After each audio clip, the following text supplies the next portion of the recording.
But now you're starting to miss out because everybody is like on social media, so you're not really in the know of what's really going on. So you kind of see on the flip side like what's happening with our parents and grandparents. Like they don't know what's going on because they don't necessarily want to.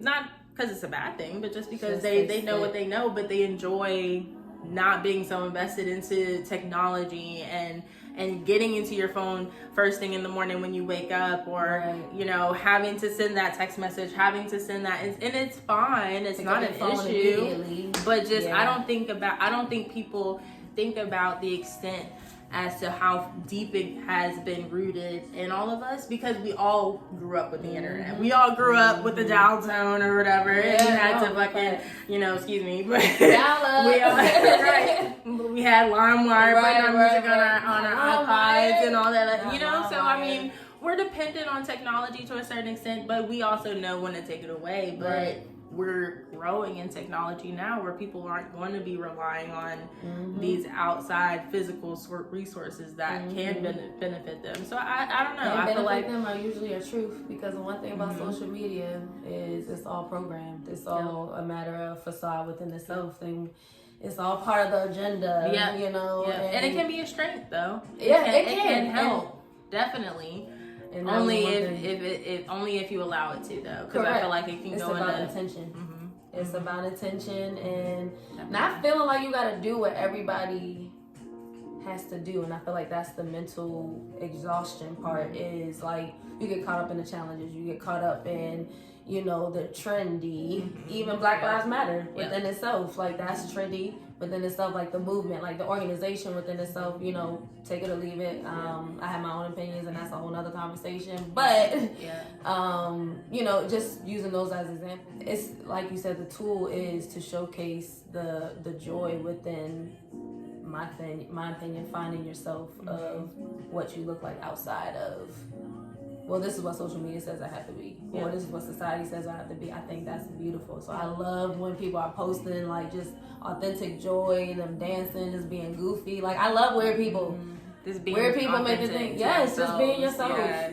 And I admire that, honestly, about people who do post, though, because then I'm just like, I'm not envious, but I'm almost envious to the extent where I'm like, dang, I wish that I could be this person that's more like vocal and more out there for the public to see, because that's a level of confidence that you need to have to post yourself on, you know. And I feel like that's cool also. So I don't think that it's an issue, but I just hope that people use it as a positive tool to help them grow, rather than it being something, because I have been and know people, and it still can be a factor, but I know people where you see people like, oh my gosh, they're traveling, they have families, they have kids, they're doing this, that, and the other, and what am I doing? So it's almost as a sense of like, you aren't wrong in what you're posting, but other people can see your post as seeing like, dang, like I'm not doing enough, or I'm comparing myself. So it's pros and cons to it, you know, but it's pros and cons to everything. So you just have to know what you're using it for. And I use that in meditation. You know, like I feel like I think somebody told me whenever you're meditating, you need to focus on the one thing, and that's kind of like what keeps you going. And I think whenever you're dealing with anything, that's what you just need to do. So that's what I choose to apply. I love that. It's so pretty much like a healthy balance, but and I agree. I'm a big advocate. This is what worked for me. Everybody different, but I'm a big advocate on just unplugging, and I don't know, I find myself getting wrapped up in kind of back to the trends and like reposting the same stuff that might be traumatic innately, whether subconsciously or consciously, like we're aware of it. And a lot of people, I feel like it's easy to, like I found myself being easily convinced that, oh well, I'm advocating. And in some retrospects, I was advocating, but I also, like for me, I'm advocating, but when does it end? Like when do I stop? Like when do I no longer feel the need that I have to advocate? And that's when I realized, well, it's gonna come when you start to implement your own boundaries. And that was unplugging, and that was disappearing.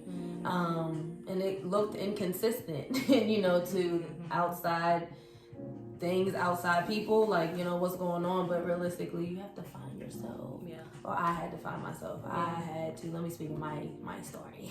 No, we all do. We all have to find ourselves. And I think that's what some people fail to, well, I won't say that some people fail to realize, but I think it takes everybody else's time or your own time in order to find your own journey. Correct. You know, like you can't look at so-and-so's journey and say that it's the different or similar to yours. It could be one or the other, but at the same time, like, you know, to each his own. Honestly, that's really how it can work. To each his own on everything, but you just can never judge someone based on their situation, because you just have no idea what's going on with people. At the end of the day, you have no idea. Like, and I really mean that, because I was having a conversation with my coworker, because I worked at a camp for the blind and visually impaired. And I mean, I think and I feel like I always talk about that experience because there were so many different stories that I heard there that really just humbled me, in the sense of, like, there are literally people who cannot see. Wow. Yeah. Can you imagine waking up and literally not being able to see? Like, you just can never judge someone based on their situation, because you just have no idea what's going on with people. At the end of the day, you have no idea. Like, and I really mean that, because I was having a conversation with my coworker, because I worked at a camp for the blind and visually impaired. And I mean, I think and I feel like I always talk about that experience because there were so many different stories that I heard there that really just humbled me, in the sense of, like, there are literally people who cannot see. Wow. Yeah. Can you imagine waking up and literally not being able to see? Like, not being able to see the person you love, not being able to talk, away. Like, you know?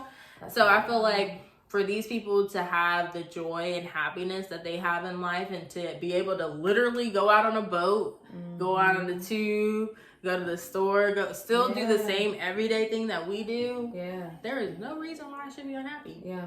Gratitude, active gratitude. It takes a lot, though. Like, I feel like for me, I remind myself, like, I'll get so stuck up in the positive. Like, be positive, be positive, be positive. But it really is about duality and incorporating. Yes, it can be very annoying. But when somebody tells me that, it's just like I'm ready to snap, because it's like human nature, human emotions, part of me, ego, don't want to hear that. No, like, make it make sense. But it's but it's just, it's hard. But it's manageable and it's doable, and it's just a matter of perspective change, active perspective change. Like, well, that's what I was going to say. I feel like, you know, once I get caught in a positive, it's always like light. I'm light. But Faith, you also have some darkness to you. You also have X, Y, and Z. Like, it's not even realistic to be positive all the time, Faith. So let's cut that. Let's reframe that, restructure that. So that being said, let me roll into the next one. So because I feel like there's a level of, and again, this is me, a level of, what's the word I'm looking for? Feel like you have to put up facades, just from what was conditioned in a general sense, and then just the pressures of social media and the preference of advocacy for Black women.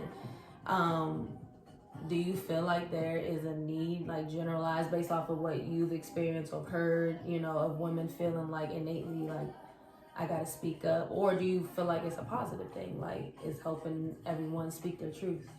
I mean, what you think? I think it could be either or. I think we are in an age right now where everybody's voice is being heard, and I think that we are in a sense where us as Black women, how we are together today, like, we are in a group where we are continuously trying to love each other.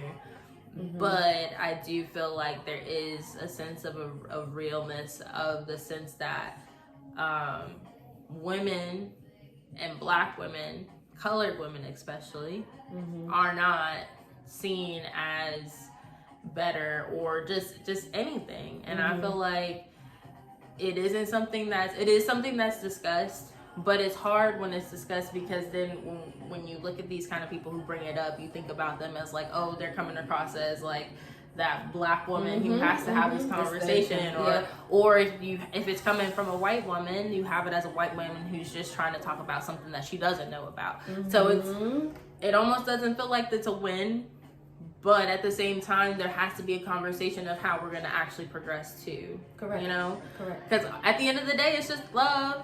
We all just need to come together. Like, I feel like it shouldn't have to be a conversation about black and white either. I feel like it should be a conversation about all of us.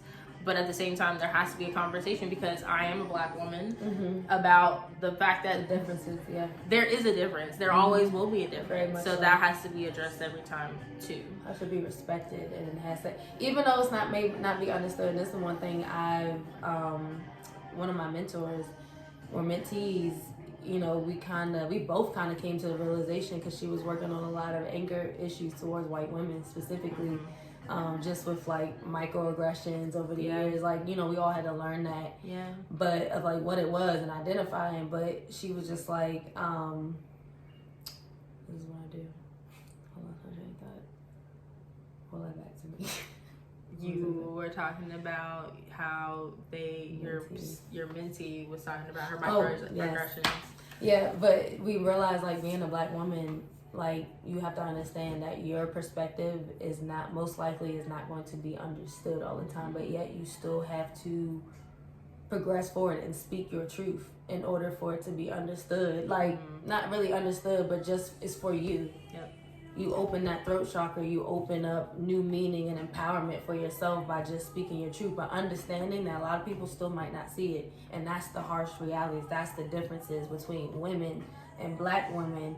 Not saying that their own issues and traumas are irrelevant, because everybody has real-ass experiences, but it's like it's so just different. It's just different. And there's so many different things that a black woman will experience versus what a white woman will experience. And I definitely know that. But at the same time, I know, like, I never want to be that person that wants to constantly throw it in someone's face, because you do want to be that person that wants to try to do better and educate. Because I have one of my best friends, like, you know, I feel like we just have to continue to have a conversation of growth and acknowledgement, because there's always acknowledgement with us, and it's great.